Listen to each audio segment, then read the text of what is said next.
नमस्कार प्रिय छात्रों। हम पूर्व में श्लोक संख्या 1 से 3 तक पढ़ चुके हैं। आप इस श्लोक को समझने का प्रयास कीजिए। वीडियो को 2-3 बार सुनिए, समझिए। फिर भी समस्या है तो आप मैसेज द्वारा अवगत करवा सकते हैं, अपनी समस्या का समाधान करवा सकते हैं। तो आप देख रहे हैं, ये रघुवंश महाकाव्यम प्रथम सर्ग का चौथा श्लोक है। इसमें भी अनुष्टुप छंदी है। तो आइए एक बार इसका उच्चारण कर लेते हैं। अथवा कृते वाग्द्वारे वंशस्मिन् पूर्वसूरिभिः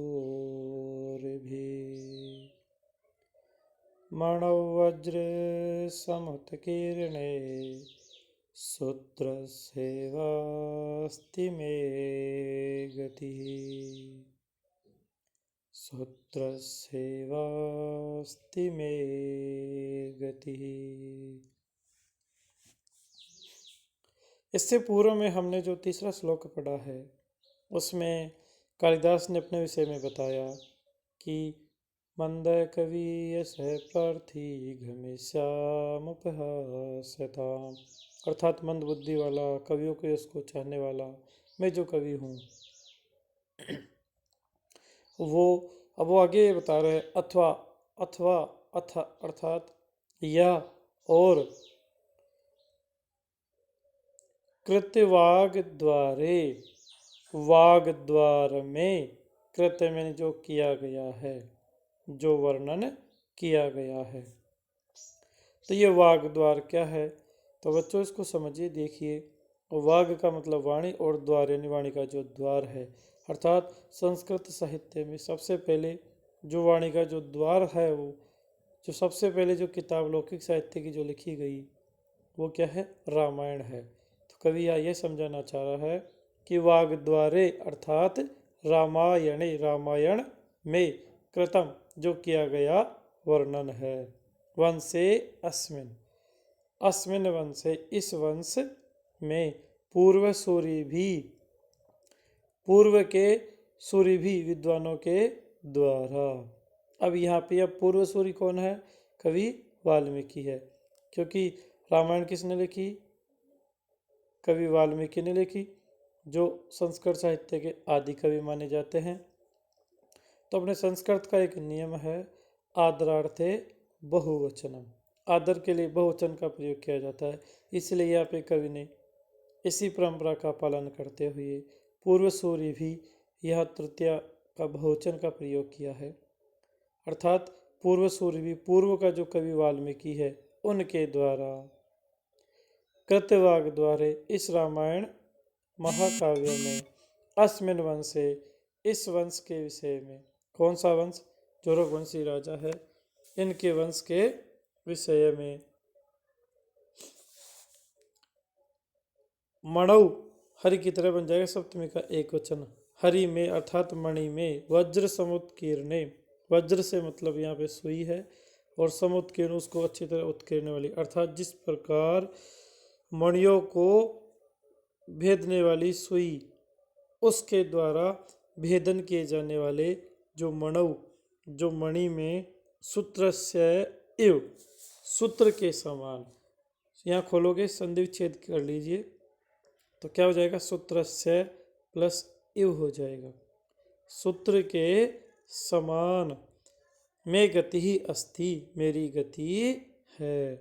अर्थात जिस प्रकार सुई के द्वारा धागे और सुई के माध्यम से एक एक रत्न को जोड़ करके मणि तैयार की जाती है, ठीक उसी प्रकार मैं भी इस वंश में एक एक जो ज्ञान है उसको सुई के वाले धागे के समान ही जोड़ने का प्रयास कर रहा हूँ। तब एक बार इसका संपूर्ण अर्थ निकाल लेते हैं कि या फिर कवि वाल्मीकि के द्वारा रामायण में जो वर्णन किया गया है उस वंश के विषय में सुई के द्वारा वेदन किए जाने वाले मणि में धागे के समान मेरी गति हो रही है। अर्थात जिस प्रकार धागा है वो सुई के साथ मिलकर मणि में रत्न पिरो देता है, उसी प्रकार मैं भी मेरी इस अल्प बुद्धि के द्वारा इस रघुवंशी वंशी जो राजा है इनके वंश का जो ज्ञान है उसको जोड़ जोड़ करके पिरोने का प्रयास कर रहा हूँ। ऐसी मेरी गति चल रही है, ये कवि कालिदास कहना चाह रहा है। अब इसके बाद जो अग्रिम श्लोक आपको दिखाई दे रहा है ये आप देख लीजिए। इसमें 5वां जो श्लोक है इसको जब आप देखेंगे तो इसमें रघुवंशी अब बता रहे कवि कि ये राजा कैसे हैं। तो इसको देखिए, सोहमा जन्म शुद्धा नाम आफलोदय कर्मणाम असमुद्र क्षितिशानाम नाकररथ वर्तमना।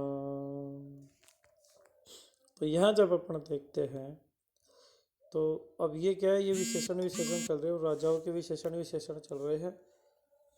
तो इन विशेषणों के माध्यम से अपन सारी चीज़ जब नोटिस करते हैं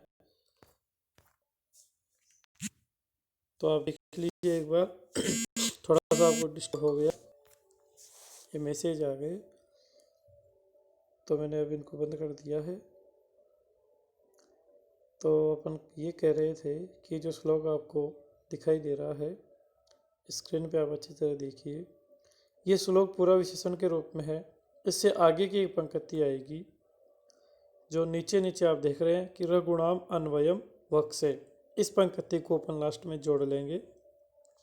ये इस श्लोक में नहीं है, आगे वाले श्लोक में, ये 9वें श्लोक में है ये पंक्ति, तो वहाँ से उठाकर यहाँ जुड़ जाएगी। 9वें श्लोक तक अब इन राजाओं के विशेषण चलेंगे कि जो रघुवंशी राजा है वो कैसे है, इसके बारे में कवि कालिदास बता रहे। तो देखिए, सो अहम, इसको खोलो, सह प्लस अहम, आपने पूर्व में संधि पढ़ी होगी, 10वीं 12वीं में पढ़ी होगी। कहदन अपि कोपी, स प्लस अपि सोपी, कहदन अयम कोयम। उसी प्रकार यहाँ प्ररूप संधि है, उससे पहले विसर्ग संधि है, स फिर सो, तो सो प्लस अहम, तो स प्लस अहम क्या हो जाएगा, सोहम।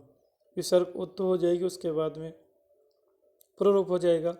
तो यहाँ देख लेते हैं, तो सह अहम, सह वह अहम मैं, तो वह मैं है, वह अर्थात वह जो पूर्व में बताया गया कि मंद बुद्धि वाला, इनके मणि में धागे के समान पिरोने वाला, मैं कवि कालिदास आजन्म शुद्धा नाम, षष्ठी का बहुवचन रामाणाम की तरह निकाल लो, तो मैं को हलंत कर दो। तो यहाँ देखते हैं, आजन्म यानी जन्म तक, अर्थात जन्म से लेकर, शुद्धा नाम मरने तक शुद्ध रहने वाले,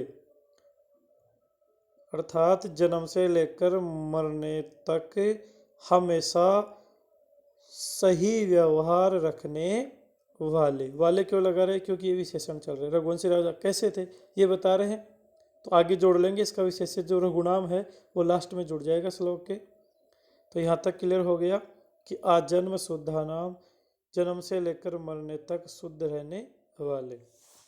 फिर क्या बाहर निकला बच्चों, आ फलोदय कर्मणाम। तो आ फल, आ अर्थ वो ये तक अर्थ दे देता है, अव्ययभाव समास है। तो आ फलोदय, फलोदय फल की उदय अर्थात फल की प्राप्ति, आ यानी तक, अव्ययभाव समास से हो जाएगा ये अर्थ। तो आ फलोदय फल प्राप्ति तक, कर्मणाम कर्म करने वाले, मेहनत करने वाले, जब तक फल प्राप्ति नहीं होती तब तक मेहनत करने वाले। तो कैसे है रघुवंशी राजा, ऊपर 2 इनके विशेषण आ गए हैं। आज जन्म शुद्धा नाम, अर्थात जन्म से लेकर मरने तक सदैव अच्छा व्यवहार करने वाले। आ फलोदय कर्मणाम, फल प्राप्ति तक कर्म करने वाले, मेहनत करने वाले। आ समुद्र क्षितिशा नाम, आ समुद्र, समुद्र तक, आकार मैंने बता दिया अभी, तक अर्थ जुड़ जाता है। और क्षितिश यानी राजा, क्षिति यानी धरती, ईश यानी स्वामी, तो क्षितिश यानी राजा। जैसे रजनीश होता है, जैसे चंद्रमा रात का स्वामी, ठीक उसी प्रकार क्षितिश धरती का स्वामी, तो धरती का स्वामी, धरती का उपभोग कौन करता है? राजा लोग ही करते हैं। तो क्षितिशा नाम, वही षष्ठी का बहुवचन चल रहा है, विशेषण चल रहा है।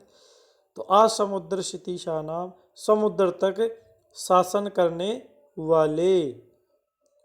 आनाक रथ वर्तमानाम, आनाक आकार तो ये तक, तो आनाक नाक तक, नाक का मतलब यहाँ पे अपना जो नाक है इससे मतलब नहीं है। नाक का अर्थ होता है नाकम, यहाँ पे स्वर्ग होता है, नाकम स्वर्ग, तो नाक यानी स्वर्ग। तो आनाक स्वर्ग तक, रथ, रथ के द्वारा वर्तमान, वर्तमान का अर्थ होता है मार्ग, तो स्वर्ग तक मार्ग तय करने वाले, स्वर्ग तक रथ से यात्रा करने वाले, अर्थात स्वर्ग तक जाकर देवताओं की सहायता करने वाले। अब आगे जो नीचे लिखा है आपको दिख रहा है, रघुनाम अन्वयम वक्षे, तो रघुनाम वही षष्ठी का बहुवचन है, रघुवंशियों के अन्वय को अर्थात वंश को, वक्ष यानी कहूँगा, मैं आपको बताने जा रहा हूँ। इस प्रकार संपूर्ण श्लोक का अर्थ ये हो जाता है कि वह मैं कवि कालिदास जन्म से लेकर मरने तक हमेशा शुद्ध अच्छा व्यवहार रखने वाले, फल प्राप्ति तक मेहनत करने वाले, समुद्र तक शासन करने वाले और स्वर्ग तक देवताओं की सहायता करने वाले रघुवंशी राजाओं के वंश का मैं वर्णन कर रहा हूँ। धन्यवाद, आपको समझ में आ गया होगा।